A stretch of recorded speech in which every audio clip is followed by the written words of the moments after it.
Assalamualaikum warahmatullahi wabarakatuh. Perkenalkan, nama saya Al-Amin Hanifah Muslim. Di sini saya akan membahas materi yang berjudul fasi logik atau lebih dikenal dengan logika fasi. Yang pertama, abstrak. Logika merupakan studi penalaran pada teori logika yang biasa. Logika dinyatakan dengan benar atau salah. Namun, dalam kehidupan sehari-hari sering ditemukan kasus yang tidak bisa dinyatakan sebagai benar ataupun salah, tapi harus dinyatakan dengan hampir benar, agak benar, ataupun semacamnya. Dalam logika fasi, kita dapat menyatakan hal seperti itu dengan suatu nilai antara benar dan salah.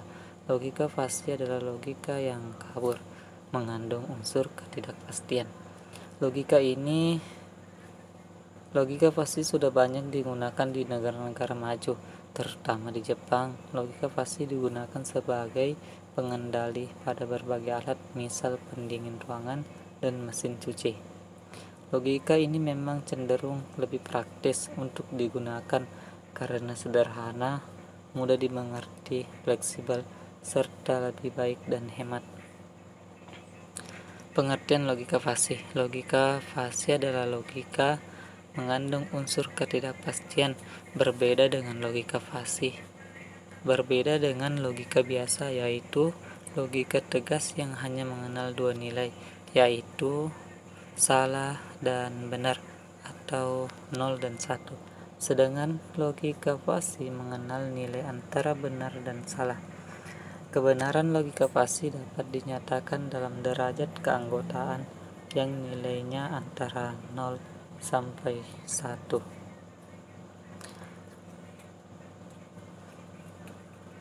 Contohnya seperti yang sebelah kiri ini adalah logika biasa dan yang kanan ini logika fasi. Contohnya, jika menggunakan logika biasa, seseorang yang usianya kurang 1 hari mencapai 17 tahun maka akan dinyatakan tidak dewasa. Namun pada logika fasi dia akan dinyatakan hampir dewasa.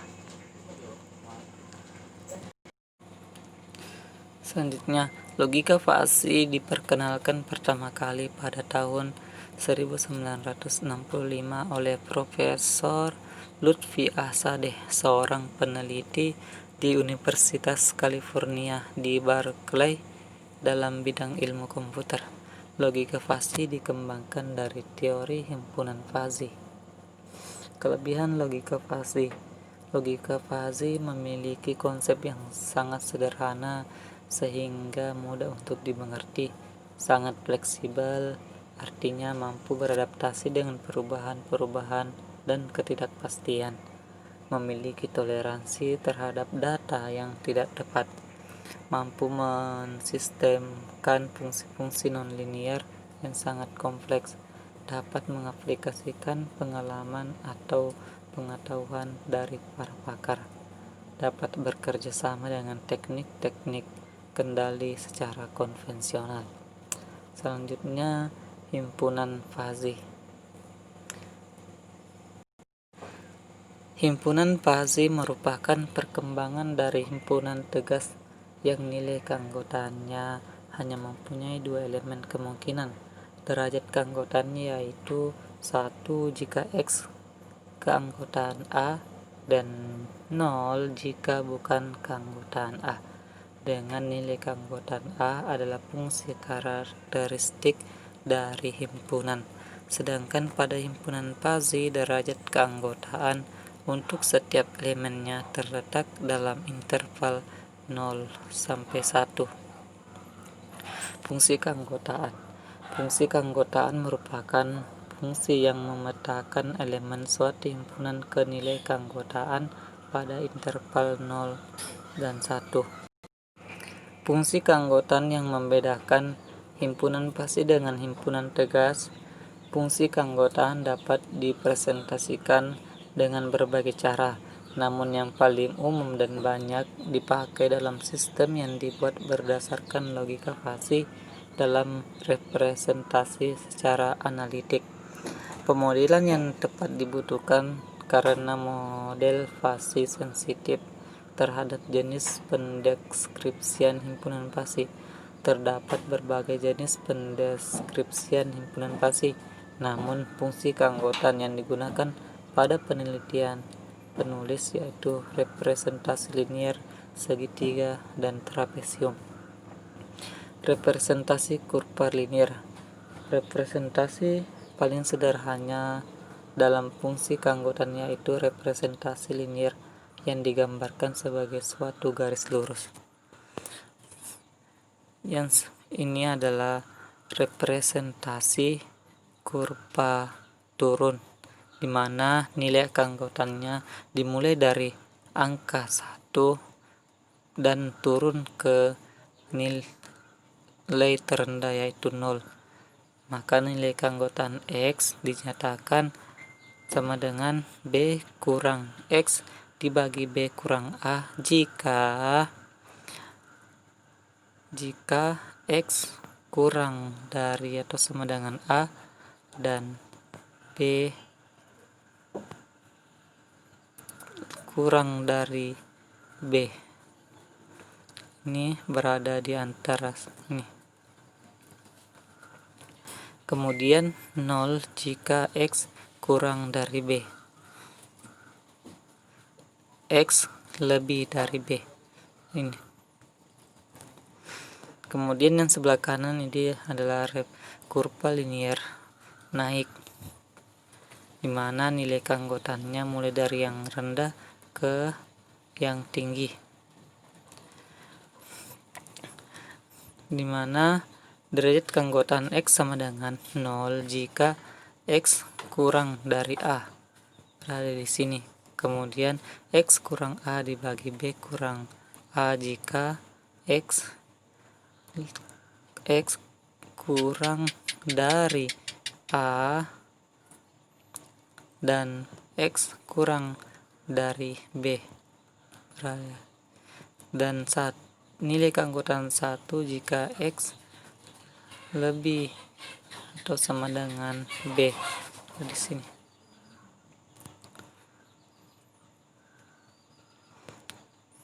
Selanjutnya representasi ini contohnya seperti dalam suatu ruangan ditanyakan berapa derajat keanggotaan untuk 30 derajat Celcius berada di sini. Maka karena nilai 32 berada di antara 35 dan 25, maka digunakan rumus X kurang A dibagi B kurang A. Maka nilai 32 dikurang 25 dibagi 35 kurang 25 sama dengan 0,7. Maka nilai keanggotaan 30 derajat Celcius ini berada di 0,7. Selanjutnya representasi kurva segitiga. Kurva segitiga ini ditandai dengan 3 parameter A, B, dan C. Maka nilai keanggotaan X sama dengan 0 jika X kurang dari atau sama dengan A dan X lebih dari atau sama dengan B. Ya, berada di sini dan selanjutnya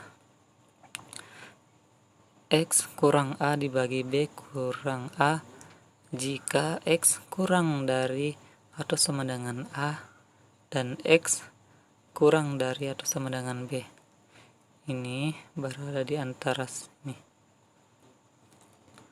Dan selanjutnya C kurang X dibagi C kurang D jika X kurang dari atau sama dengan B dan X kurang dari atau sama dengan C. Ini berada di sini.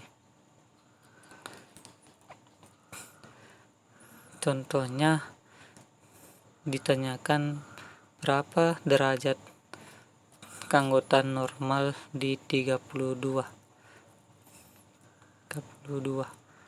di sini.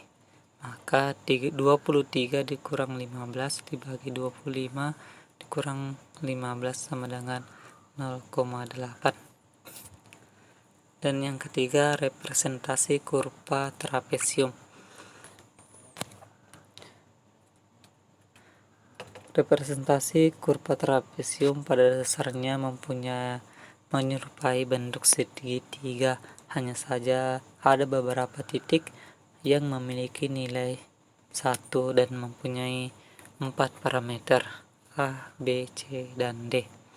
Maka nilai keanggotaan X 0 jika X kurang dari atau sama dengan A. Kemudian X kurang A dibagi B kurang A jika X kurang dari A dan X kurang dari atau sama dengan B. Ini berada di sini. Nilainya 1 jika X kurang dari atau sama dengan B dan X kurang dari atau sama dengan C, berada di tengah sini. Dan D kurang X dibagi D kurang C jika X kurang dari C dan X kurang dari atau sama dengan D, berada di sini.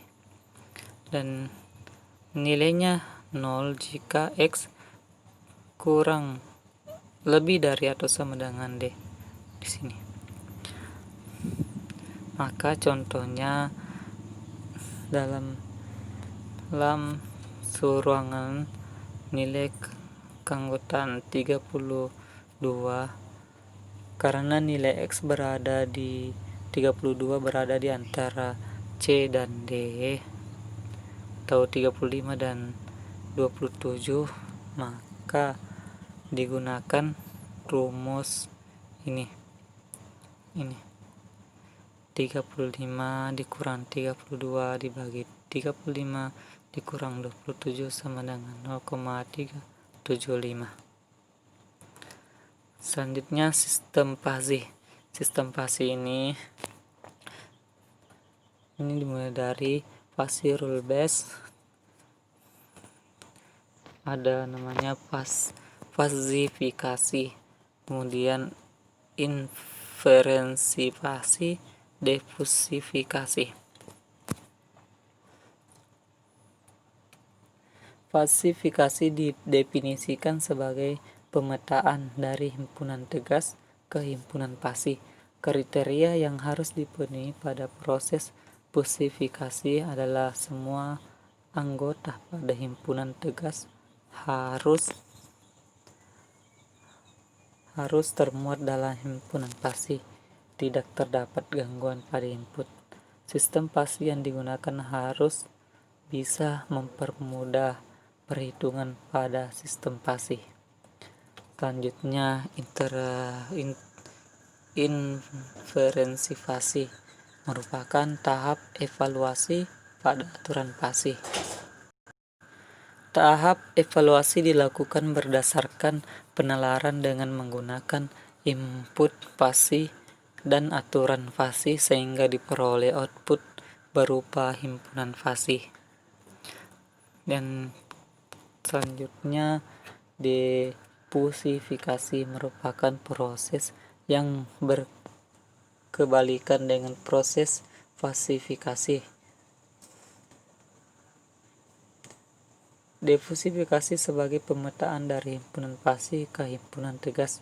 Himpunan pasi yang dimaksud di sini adalah hasil output yang diperoleh dari himpunan inferensi. Pada proses diffusifikasi ada 3 kriteria yang harus dipenuhi, yaitu masuk akal perhitungannya, sederhana, dan kontinu.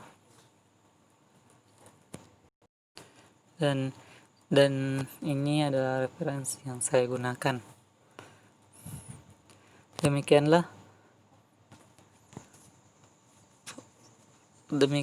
fasi logik atau logika fasi yang saya sampaikan. Semoga dapat bermanfaat. Sekian dan terima kasih. Wassalamualaikum warahmatullahi wabarakatuh.